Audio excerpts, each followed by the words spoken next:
आज माझी खूप इच्छा झाली होती ढोकळा खायची. मग काय थेट आले किचनमध्ये. खायला कधीच पोट नाही मारायचं, कारण इच्छा मारली ना ती अजून वाढते. आणि आज मी इनोपासून ढोकळा बनवणार आहे. आणि ट्रस्ट मी, जरी तुम्ही इनोपासून ढोकळा बनवला ना, टेस्टला खूप छान लागतो.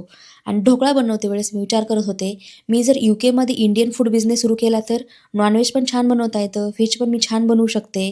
आज किचन आहे, उद्या कदाचित छोटंसं क्लाउड किचन असेल, नाहीतर एखादं इंडियन रेस्टॉरंट पण ओपन करू शकेल. मस्त असं पाऊंडमध्ये पैसे कमवेल, मग तर काय पैसेच पैसे असतील माझ्याकडे आणि त्या पैशाने मस्त मी वर्ल्ड टूर करेल. असा विचार करत करत मी आले नंतर इमॅजिनेशनच्या बाहेर. म्हटलं अगोदर आपल्या ढोकळ्याकडे लक्ष द्यावं.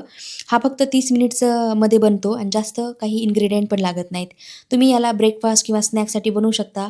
मस्त असा ढोकळा झाला होता, टेस्टला पण खूप छान झाला होता आणि असं वाटतच नव्हतं की हा इनोपासून बनवला आहे.